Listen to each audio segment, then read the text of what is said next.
tahun, tetapi belum terlalu sukses di pasar konstruksi karena kemampuan las yang buruk dan ketangguhan yang rendah.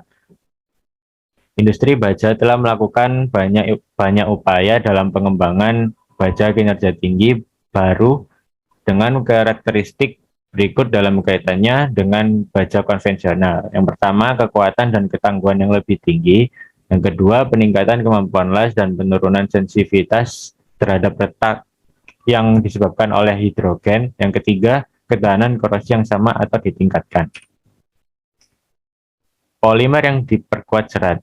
Fiber Reinforced Polymers (FRP) terdiri dari serat dan matriks polimer. Serat memberikan kekuatan utama dan matriks menahan penguatan dalam orientasi yang tepat untuk sifat yang optimal. Serat digunakan dalam struktur teknik sipil yang terbuat dari kaca atau GFRP, karbon, CFRP, dan polyaramid AFRP. Resin polimer adalah resin termoplastik atau termoset. Mereka banyak digunakan di berbagai bidang mulai dari kapal, barang konsumsi, pesawat terbang, komponen otomotif, dan aplikasi industri. Penggunaannya dalam aplikasi teknik sipil relatif sederhana tetapi terus berkembang. Keuntungan dari FRP adalah ketahanan yang baik serta kondisi pelapukan yang alami. Rendah atau tanpa perawatan, ringan, rasio kekuatan terhadap berat yang tinggi, dan fleksibel untuk dirancang. Selain keuntungan juga ada kekurangan dari FRP, yaitu tidak tahan dengan api, tingkat kekakuan yang rendah, biaya produksi awal yang tinggi. Daya tahan FRP diantaranya yang pertama ada serat kaca, karbon dan polyaramid sangat kuat dan kaku. Serat diketahui lebih kuat dari baja dan menunjukkan perilaku yang lebih getas. Yang kedua, komposit FRP memiliki sejarah panjang digunakan dalam kapal laut, perpipaan, peralatan korosi, dan tangki penyimpanan bawah tanah. Pengalaman telah menunjukkan bahwa mereka dapat berhasil direkayasa untuk memiliki masa pakai yang lama dalam kontak dengan dengan larutan lembab dan berair. Yang ketiga, pengaruh serangan basa dapat diperparah jika serat kaca mengalami tegangan dan mengalami korosi tegangan. Korosi tegangan tergantung pada serat matriks, tingkat ketegangan, waktu dan lingkungan. GFRP dan AFRP dapat menunjukkan keruntuhan tarik di bawah tekanan yang berkelanjutan, sebuah fenomena yang dikenal sebagai keruntuhan tegangan. Kekuatan tarik di FRP dapat turun ke nilai rendah ketika material berada di bawah tegangan permanen. Bahan polimer terdegradasi saat terkena. Yang keempat ada bahan polimer terdegradasi saat terkena radiasi UV yang dapat menyebabkan disosiasi ikatan kimia. Radikal yang terbentuk kemudian bereaksi dengan oksigen dan rantai pada bahan polimer menjadi putus. Dapat terjadi ikatan silang dan rantai samping putus. Kemudian dalam bab 6 mengenai strategies for durability design, maintenance and repair, dijelaskan terdapat beberapa subbab. Untuk yang pertama ada definisi. Untuk subbab definisi sendiri berisi definisi fungsi dan kinerja, kemudian ada definisi kualitas dan keandalan, kemudian ada definisi redundansi, kemudian ada definisi masa pakai dan daya tahan. Kemudian yang kedua yaitu mengenai identifikasi ancaman, mekanisme degradasi, dan efek terkait lingkungan yang terpapar. Di mana dalam poin kedua ini dipaparkan mengenai kelas lingkungan, faktor degradasi, kemudian ada analisis kegagalan sehubungan dengan daya tahan beton, di mana kelas-kelas ini memiliki standar atau berdasarkan EN 206 beton pada bagian 1.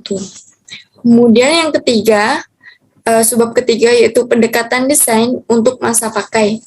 Di mana pendekatan desain untuk masa pakai ini maksudnya dijelaskan ada 3. Yang pertama ada dijelaskan mengenai desain implisit dan eksplisit.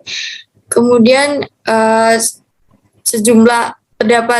dijelaskan juga sejumlah alasan mengapa ada kecenderungan untuk mendesain secara eksplisit untuk masa pakai melalui desain berbasis kinerja daripada secara implisit melalui spesifikasi preskriptif.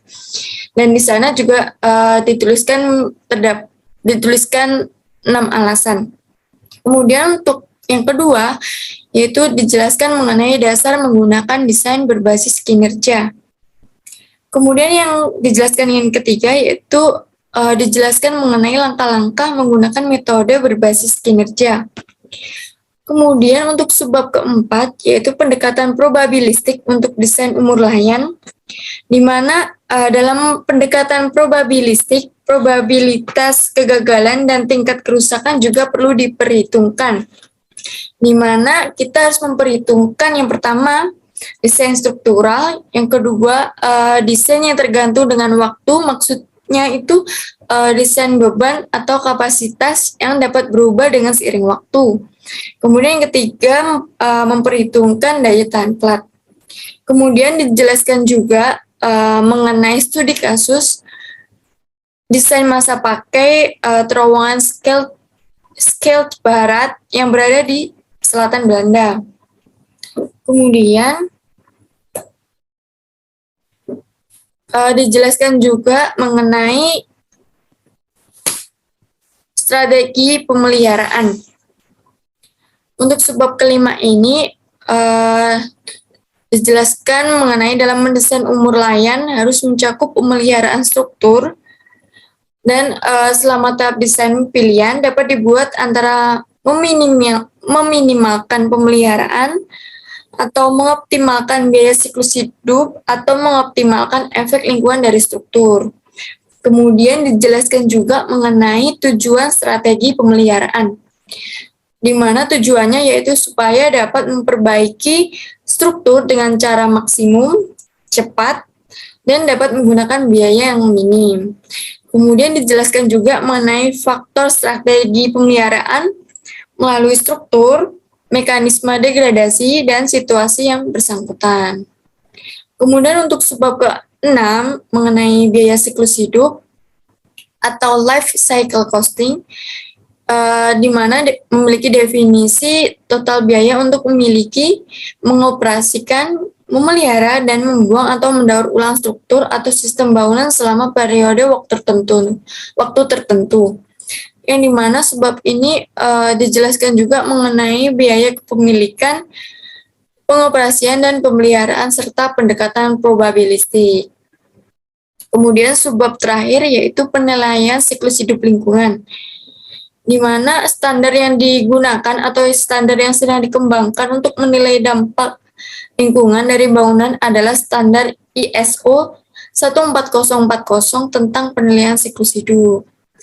Dan dipaparkan pula mengenai nilai kumulatif dari biaya siklus hidup dan karbon dioksida, serta dipaparkan juga mengenai perbedaan jembatan konvensional dan jembatan pemeliharaan minimum. Sekian dari bab 6, mungkin untuk bab 7 bisa dilanjutkan oleh teman saya. Terima kasih. 7. Studi kasus. Pada bab kali ini, kita akan membahas 3 studi kasus yang merupakan contoh dari masalah praktis. Untuk 2 dari studi kasus ini, persyaratan paling penting yang harus dipenuhi struktur dalam hal daya tahan adalah spesifikasi. Dari daya tahan tersebut, kemudian harus dipertimbangkan dalam kaitannya dengan mencapai keadaan batas akhir dan keadaan batas kemudahan servis selama umur layan desain. Ini dapat diperluas ke persyaratan fungsional lainnya, seperti keselamatan kebakaran dan persyaratan kinerja energi. Target yang harus dipenuhi dalam spesifikasi yang tertulis harus dipertimbangkan karena Ini adalah area di mana kebanyakan mahasiswa memiliki kekurangan.